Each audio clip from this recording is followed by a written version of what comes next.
Hola, ¿cómo están? Bienvenidos a Pensamientos y Diálogos con Palemón Camus. Otra vez, no está aquí Palemón Camus, pero yo soy su hija Carlette. Y es un placer para mí otra vez estar con ustedes y empezar a tener estos diálogos. Nos han llegado de repente comentarios y algunas preguntas. Sigan mandándolas, por favor. Me gustaría saber mucho pues sus pensamientos y qué les está hablando Dios y sus preguntas y tener una conversación entre más, como se pueda, ya que en estos medios en realidad es más difícil, pero siempre me gusta oír qué es lo que están ustedes pensando también, porque son pensamientos y diálogos. La vez pasada hablé acerca de la verdad y la importancia de hablar la verdad. Y quiero leerles un versículo en Judas. Voy a continuar un poco este pensamiento, pero desde una perspectiva un poco diferente. Estoy dando una clase ahorita de doctrinas básicas en Cristo para las Naciones y me toca interactuar mucho con estudiantes jóvenes que están aprendiendo acerca de las doctrinas básicas del cristianismo.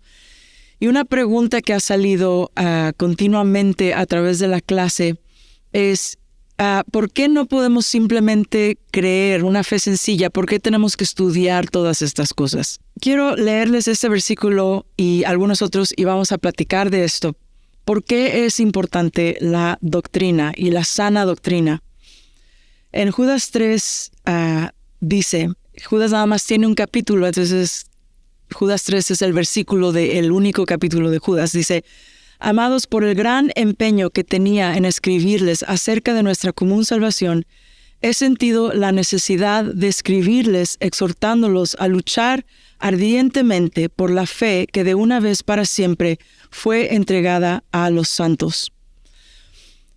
Nosotros hemos recibido una fe que fue entregada a los santos en los tiempos de Jesús.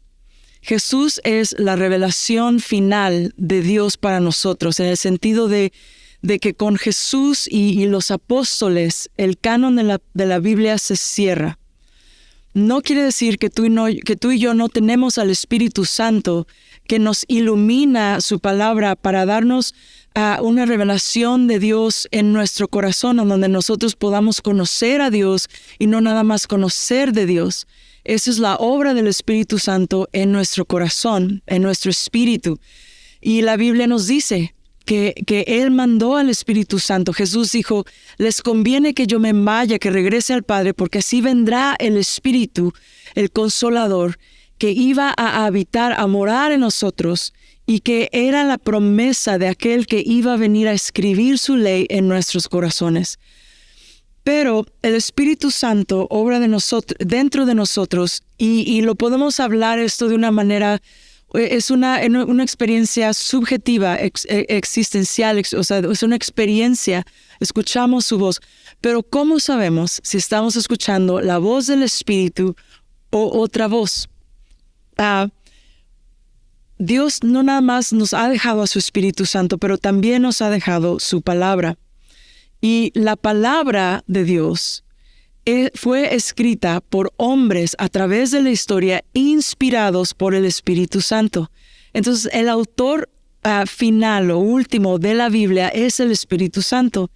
El Espíritu Santo nunca se va a contradecir a sí mismo. No nos va a dar una palabra que vaya en contra de lo que Él ya ha hablado, porque la Biblia dice que Dios no cambia. Dios es el mismo ayer, hoy y por siempre. Dios no cambia. Lo que Él ha revelado, Él nos va guiando en esa revelación de una forma personal con el Espíritu Santo, anclados en la palabra de Dios.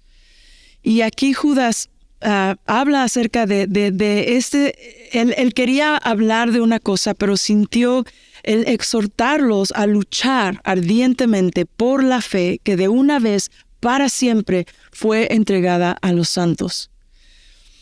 En nuestros días se han visto un sinnúmero de doctrinas y teologías que han salido en el cristianismo, pero muchas de ellas no son doctrinas que salen de la Biblia en sí, sino son doctrinas que salen de una interpretación de la Biblia naturalista, o sea, una interpretación basadas en presuposiciones naturalistas, o pueden ser doctrinas que vienen de revelaciones particulares de alguna persona que a lo mejor dijo, Dios me reveló esto, o me habló un ángel, o me dijo tal cosa.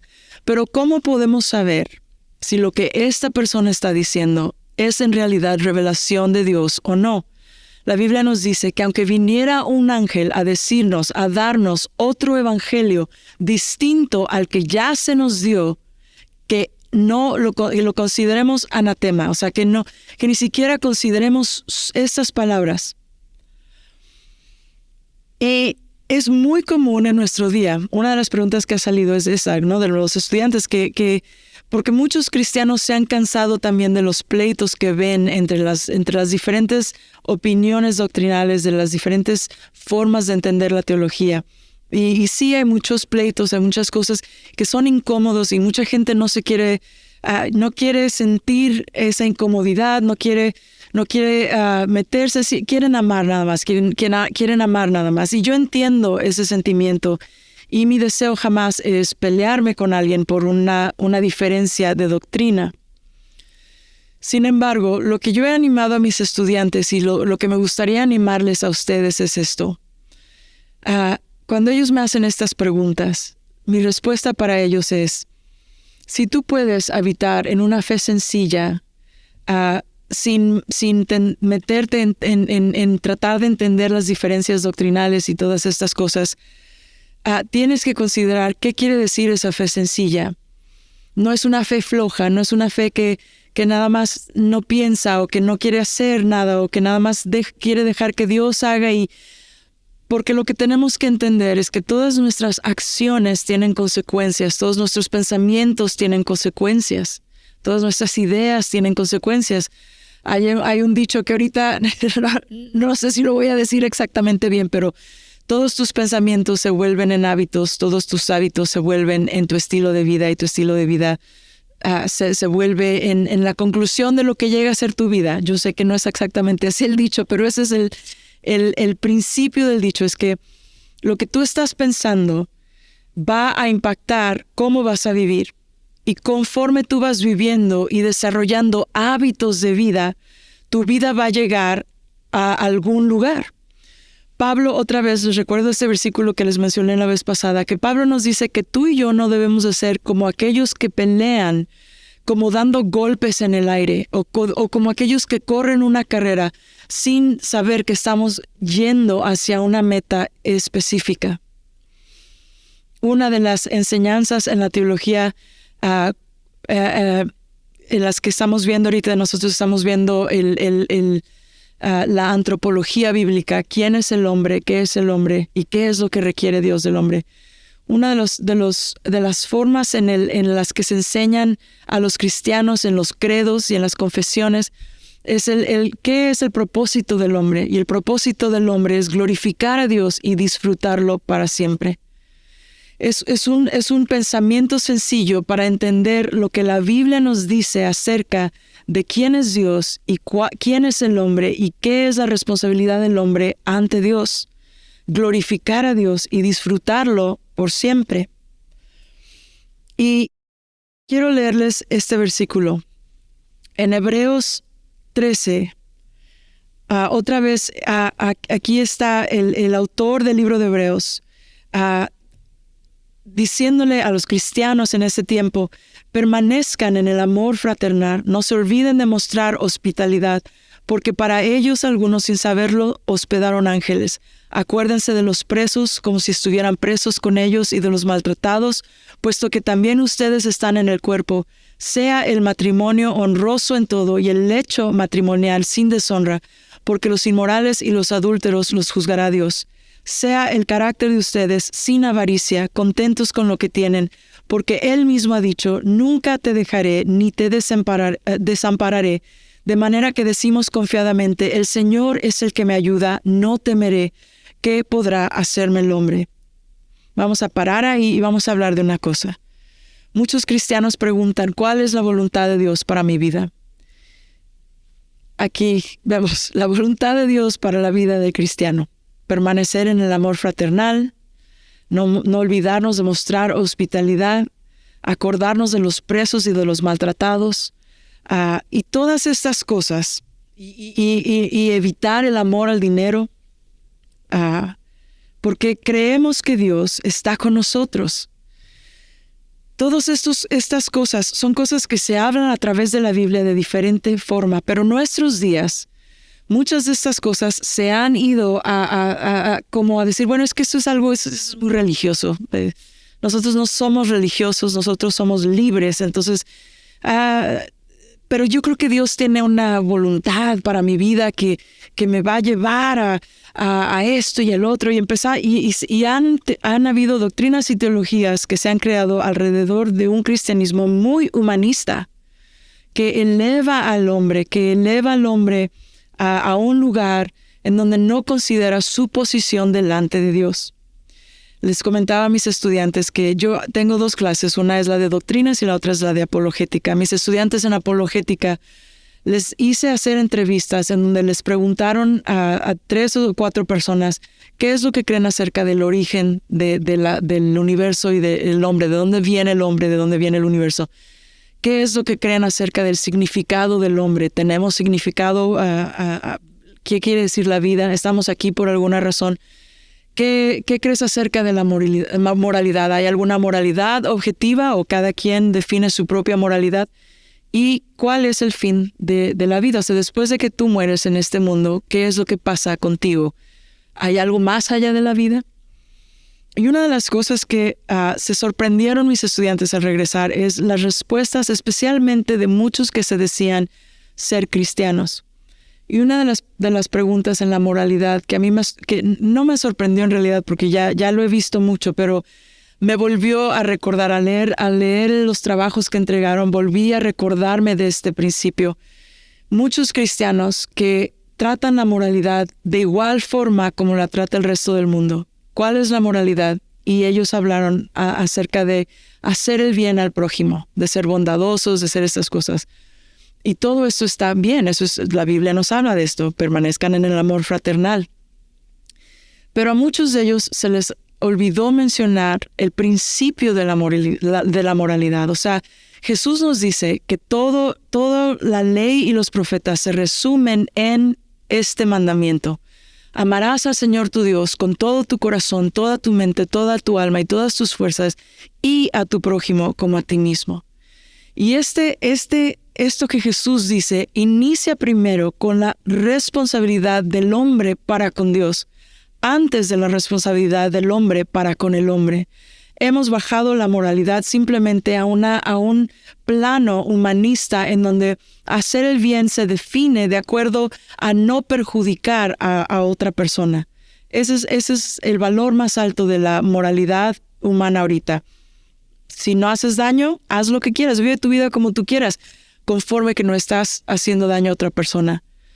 Pero eso no es lo que refleja la Biblia acerca de la realidad, ni de la moralidad, ni de lo que es en realidad la antropología humana, porque tú y yo no somos seres individuales aparte de una comunidad. Pertenecemos a una comunidad, pertenecemos a una familia, pertenecemos a nuestra comunidad en el trabajo, en la escuela, y las cosas que nosotros pensamos, en las que meditamos y las que empezamos a hacer como hábitos de nuestra vida impactan al prójimo. Pero todo esto tiene su principio primero en amar a Dios, glorificar a Dios y disfrutarlo para siempre, entender que nuestra vida como cristianos es primero vivida hacia Dios. Es lo que estoy haciendo, algo que glorifica a Dios, algo que ama a Dios, algo que refleja el amor que Dios ha tenido para conmigo. Dios nos amó de tal manera que Dios mandó a su Hijo para que Él muriera en la cruz por nosotros. Estamos ahorita celebrando el tiempo de la Semana Santa y el próximo fin de semana es la Pascua, la celebración de la resurrección de Jesús. Y el viernes es el día en que recordamos la crucifixión de Cristo, que Él dio su vida por nosotros y que nosotros podemos amar a Dios porque Él nos amó primero y que de ese amor es del que nosotros ahora al meditar, al contemplar en la grandeza de quién es Dios, de cuál bondadoso es Dios, podemos habitar y morar en su amor y buscar a amarle de esa misma manera. Que ahora nosotros, Jesús dijo, cada día toma tu cruz y sígueme. Debemos de vivir una vida en el cristianismo en donde buscamos permanecer en el amor de Dios y hacia el prójimo. Y voy a terminar con esto. Aquí en 1 de Timoteo 6:3 dice, si alguien enseña una doctrina diferente y no se conforma a las sanas palabras, las de nuestro Señor Jesucristo, y a la doctrina que es conforme a la piedad quiere decir la santidad, está envaneciendo y nada entiende, sino que tiene un interés corrompido en discusiones y contiendas de palabras, de las cuales nacen envidias, pleitos, blasfemias, malas sospechas y constantes rencillas entre hombres de mente depravada, que están privados de la verdad, que suponen que la piedad es un medio de ganancia, que suponen que el cristianismo es una forma de hacer una vida y de ganar dinero, que tratan al cristianismo como un trabajo más, que tratan a la doctrina y esas cosas como algo que se puede debatir simplemente para ganar dinero, que no están enfocados en la sana doctrina para vivir una vida conforme a lo que Jesús nos ha llamado a vivir. Y la sana doctrina tiene implicaciones para nuestra vida. Yo recuerdo en una ocasión, de mucho más joven, yo era mucho más joven en aquel entonces, cuando le comentaba yo a Dios y yo le decía, Señor, tú prometes la paz que pasa entendimiento. Y yo llevo no sé cuántos años de cristiana y yo no tengo paz, no tengo esta paz que tú prometes. Y Dios en su misericordia, el Espíritu Santo me habla en este momento y me dice, Carlet, es que tú estás queriendo vivir el cristianismo a tu manera y no a la mía. Y en ese momento me lleva a este versículo que dice, cada día toma tu cruz y sígueme. Y me invitó a reflexionar en la vida del cristiano, en que Él ya nos ha dado la manera en que debemos de vivir y que no debemos estar confundidos de la voluntad de Dios, que ya sabemos que debemos de vivir de una manera hacia Dios y de una manera hacia el prójimo, y que esta es la primera y mayor voluntad de Dios para nuestras vidas. Y que sí, con Dios podemos descubrir nuestro diseño y los intereses con los cuales Él nos creó para movernos en ese sentido. Nos creó de una manera, tenemos ciertos cosas, como creatividad, cosas que Dios nos ha dado. Pero al elevar esa enseñanza sin también hacer énfasis en lo que nos dice la verdad en la palabra de Dios de cómo debemos de vivir, creamos gente que está ahora buscando sus sueños, buscando esto y buscando la fama, buscando el ministerio como algo que les va a dar su identidad, buscando el ministerio como un medio de ganancia, buscando estas cosas y confundidos en su corazón, pasando por problemas sin entender que pueden habitar en la paz de Dios conforme van cargando su cruz cada día, rindiendo su vida a Cristo, no jactándose de sí mismos, no envaneciéndose en sí, considerando a otros como mayores a ellos, sin envidia, sin avaricia, sin malas sospechas. Todo lo que nos habla en la Biblia, cómo debemos de vivir, meditando en la verdad que Jesús nos muestra, que Él dijo, esta misma mentalidad, esta misma mente, esta misma forma de pensar que tiene Jesús, que al ser Dios no se aferró a eso, sino que Él se despojó y vino a ser uno de nosotros. De esta misma manera, tú y yo tenemos que vivir una vida de ese amor, de esa humildad, delante de Dios y delante del prójimo. La vida en el cristianismo no es tan complicada. En realidad, la palabra de Dios nos dice cómo vivir. En un libro de estudios de cómo entender la palabra de Dios, me gustó mucho porque los autores en un principio, al abrir el libro, dicen, la realidad es que la Biblia no es tan difícil de entender. Es más bien que la Biblia es difícil de vivirla. Y por eso muchos dicen no entenderla. Y ahí es donde yo estoy muy de acuerdo. Hay cosas difíciles en la Biblia, hay cosas que podemos estudiar y podemos buscar y tratar de entender, pero en sí hay tantas cosas en la Biblia que no son difíciles de entender, pero sí son difíciles de vivir. Y ahí es en donde tú tienes que meditar en la palabra. Los salmistas decían que el meditar en la palabra de Dios para ellos, en la ley de Dios, era un deleite, porque ellos sabían que la ley de Dios era una manera como ellos iban a vivir una vida en donde iban a poder glorificar a Dios y disfrutarlo para siempre. Te invito a que te metas en la palabra, y si estás confundida o confundido, pídele al Espíritu Santo que te ayude a oír, que abra tus oídos, que abra el corazón, tus oídos, tu entendimiento, tus ojos, para entender lo que Dios está hablando en su palabra. Y vas a ver que muy pronto, al leer esas cosas, vas a darte cuenta de que muchas cosas que has dicho no entender es simplemente porque a lo mejor no las has querido poner en práctica. El cristianismo no es tan difícil de entender en ciertas partes, pero es más difícil de vivir. Pero Jesús nos invita cada día a tomar nuestra cruz, a seguirle a Él, a servirle a Él, a amarle a Él y de sí mismo servir y amar a nuestro prójimo como a nosotros mismos. Padre, en esta semana que estamos celebrando, Semana Santa, yendo hacia la Pascua, en donde vamos a estar celebrando la muerte de Jesús en la cruz por nosotros y su resurrección. Yo te pido, Señor, que tú abras nuestro corazón y que toda boca mentirosa que haya venido a traer una falsa doctrina, una doctrina de demonios que está tratando de distorsionar el mensaje del Evangelio en la vida de los creyentes, que tú apagues todas esas voces. Que tú nos recuerdes y traigas esa convicción en nuestro corazón de que nosotros somos salvos por lo que Jesús hizo por nosotros en la cruz y que ahora Él nos invita a vivir una vida así como la hizo Él, dando nuestra vida por Dios y por el prójimo. Gracias, Señor. Gracias, Señor. Gracias, Señor, porque tú hiciste por nosotros lo que nosotros nunca pudiéramos haber hecho por nosotros mismos. Que tú nos has dado la habilidad de entrar a la familia de Dios, de pertenecer a la familia de Dios, de ser partícipes en la gracia de Dios.